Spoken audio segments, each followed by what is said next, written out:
So Mike Zimmer is open to not only potentially return to the Bengals, he's also willing to help us with our defensive coordinator search. So he's willing to, in some way, become a coach for us again, maybe defensive coordinator, and if not that, he's willing to help us in some way.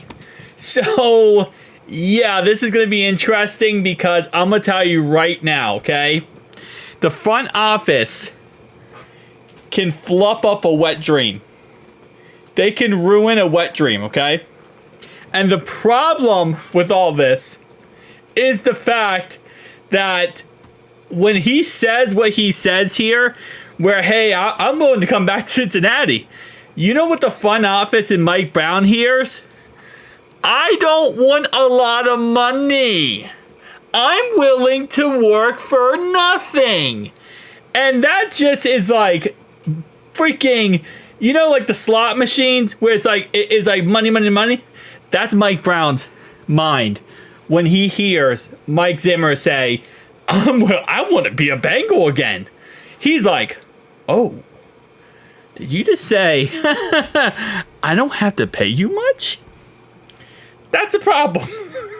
And I think he might have just got the job.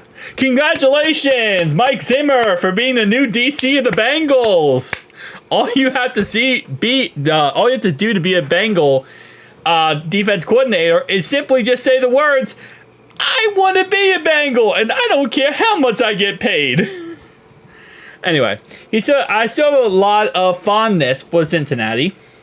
The fans were great to me. The ownership is really good, and I enjoyed Mike Brown. We had a lot of good discussions. Lordy, he's about to come to DC again. Not only is he tickling the pocket and the wallet of Mike Brown, he's tickling his ego too. It's over. I love my time with the Bengals. We've had some good teams there, but I don't know what the future holds.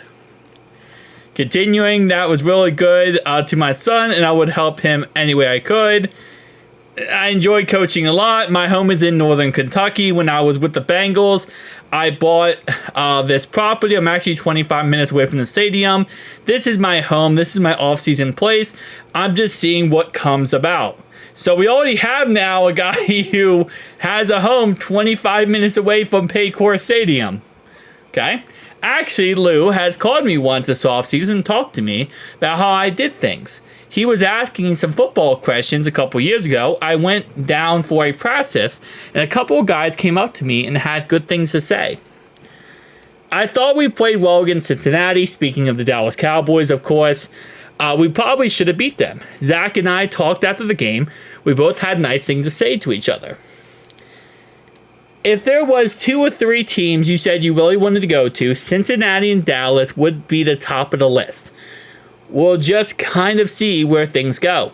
Either situation's really good. No one has contacted me from Cincinnati. I don't really put my hat on anything there. Speaking of the head coaching job moving up in Dallas. So, listen, right? At the end of the day, we'll see who we hire for the defensive coordinator spot. Right? At this moment in time, it doesn't seem like there's any front runner candidates in all honesty. But, hey, we have options. We do. Obviously, Al Golden is not going to become an option or even talked about more until after the whole situation goes down where Notre Dame absolutely defies all logic and destroys Ohio State. Sorry, I'm a Notre Dame fan, and I love Notre Dame.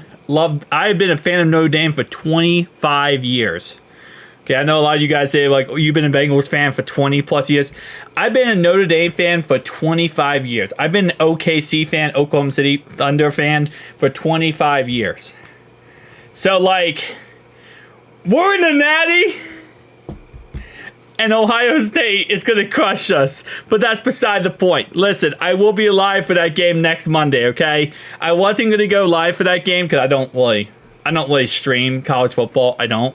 But one of our subscribers to the channel, Chris, a moderator on this channel, he loves Ohio State. And I love Notre Dame. So we're going to get going. We're going to go head-to-head in that game. So we'll be live for that game. But on a real note, outside of that, once obviously the situation happens with Al Golden, and he's available, potentially available, I should say. Yeah, no, the situation moving forward, again, right now at this moment in time, Wink Martindale, according to Paul Delher and a lot of other people, the Bengals are not interested in Wink, okay?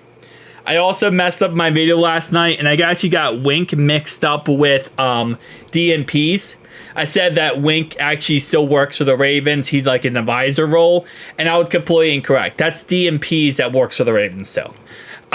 Very much, Wink and DNPs are very much kind of the same defensive coordinator-wise. They both set exotic blitzes when in key situations they like to play prevent defense. That's how both of them coach. They will send the house on you randomly through different exotic crazy plays, but then they'll also play conservative and let a team go right down the field, bend don't break defense. Just kind of how they work. Nonetheless, though, I got those two guys mixed up in my video yesterday. We were thinking about potentially going after Wink Martindale. DNPs is a guy I'd probably rather want if he was available. Right now, he is the defensive advisor role for the Baltimore Ravens. He went from Tennessee. I think he went to the Giants at one point, and now he's back with the Ravens. So that's a guy I wouldn't mind getting. I think he actually really is a good defensive coordinator. Wink is also a good guy, but was not interested in him. I don't know if DNPs would be available or there'd even be a chance to get him.